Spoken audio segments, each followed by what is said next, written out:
Okay, so we're going to continue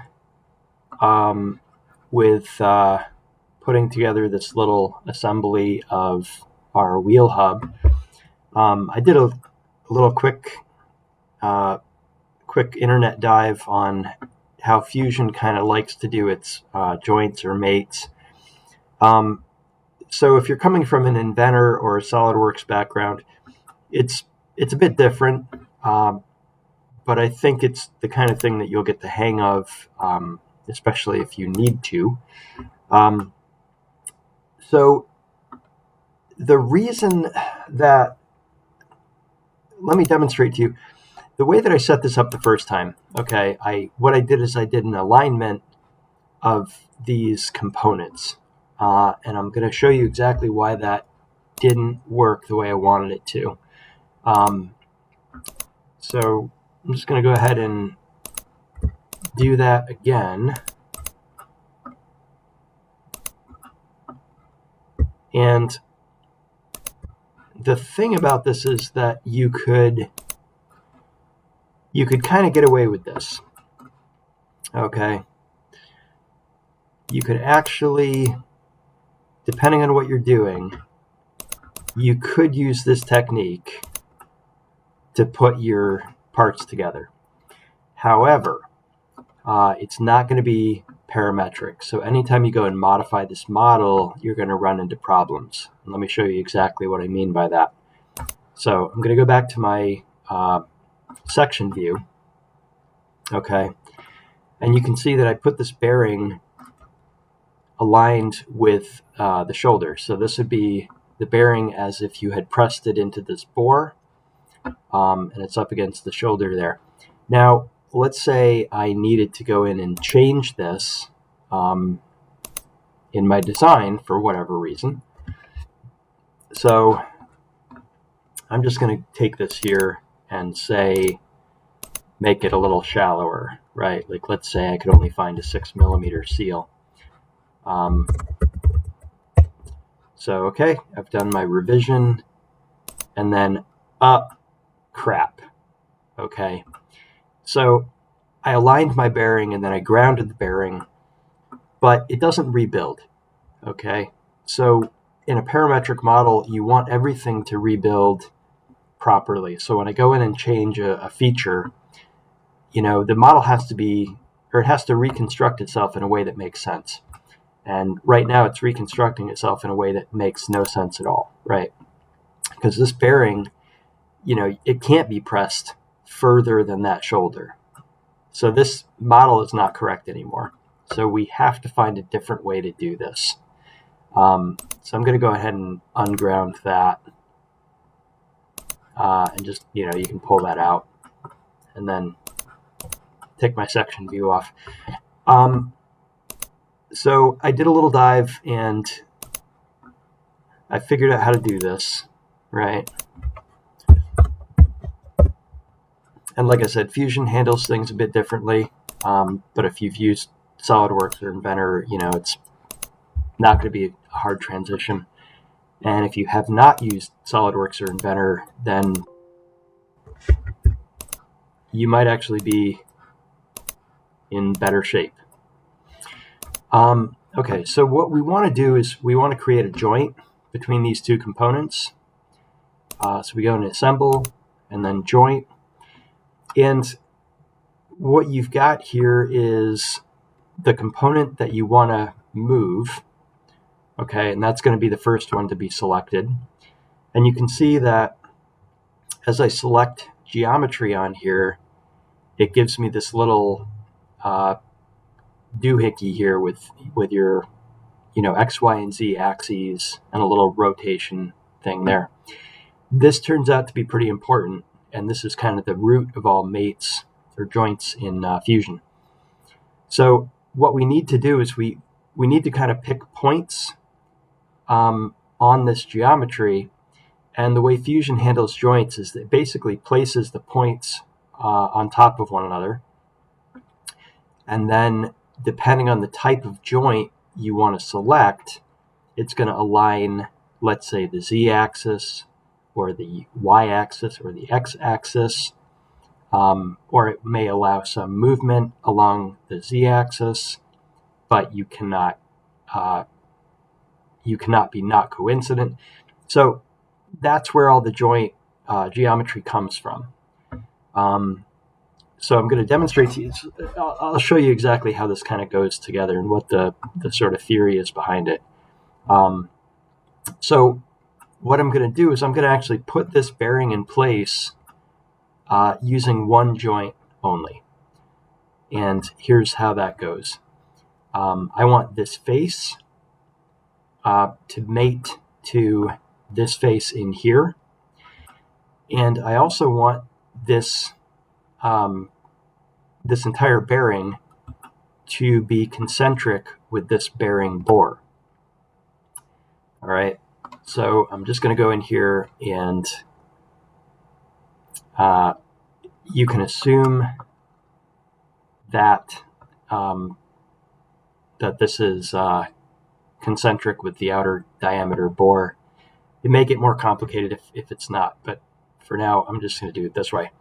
So to get to the center point of this face, you see when I move it doesn't select what I wanted it to select anymore. So when I've got this highlighted, I'm going to hit Control or Command on your Mac, and then come in here and then click that. Okay, so I've now got my point, which is on this face, and it's concentric with that outer diameter. And then my second component, I'm going to pick the center point for this face. So I'm going to do the same thing here. So Control, and then I'm going to come over here and pick that point. So now it automatically moved it so that those points are coincident. Now, what you then need to do is tell it what kind of a joint this is supposed to be. So I've got it set as a rigid joint, which means that the axes of each point, of the point on the bearing and of the point on the hub, the axes must all line up and the points must be coincident. So there can be absolutely no motion between these two parts. So to demonstrate kind of some of the other options here, I can make a slider joint. All right, and that was along the z-axis. So it's got this nice little preview.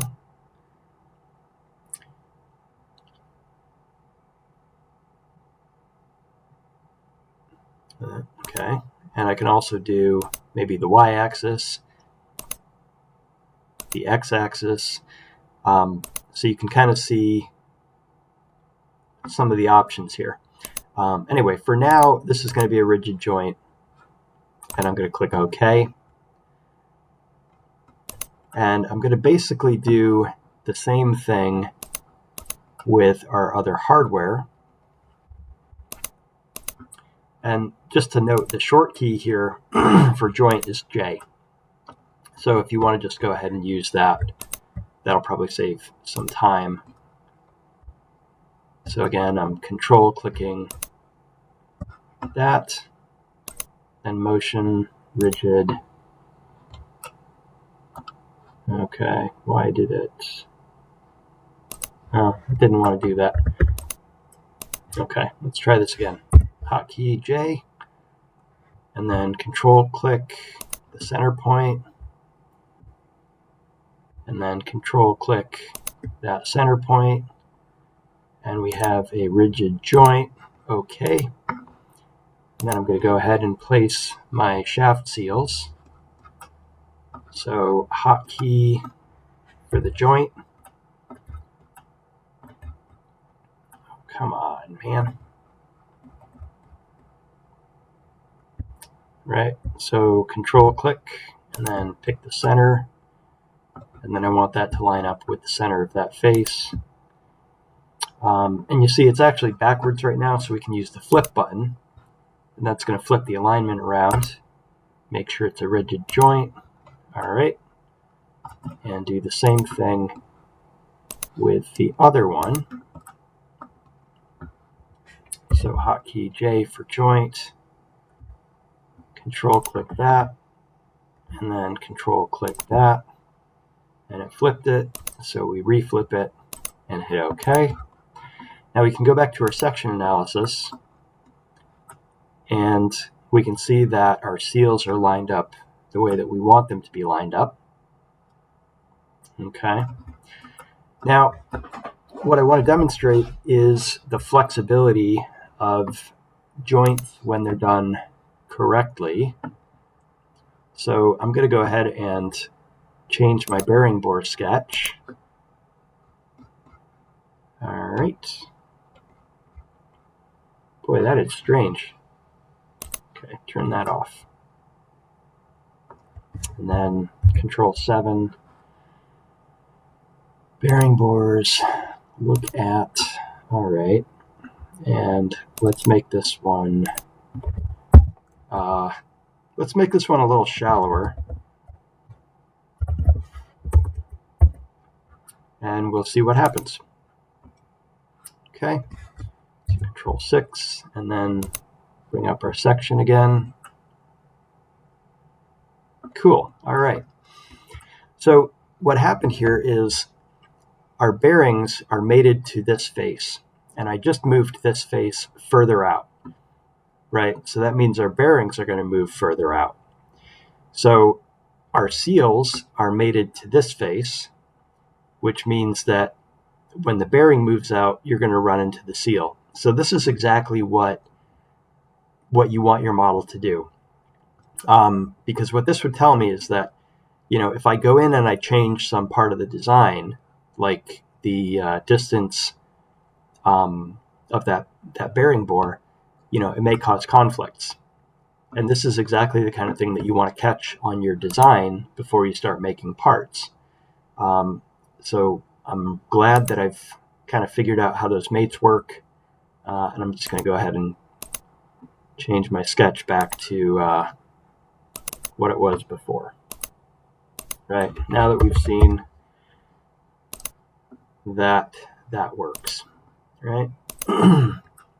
Great, perfect. Okay, that was a bit of a short video, and I'm going to carry on with this video series, and we're going to do some more modeling based on these parts in the next video.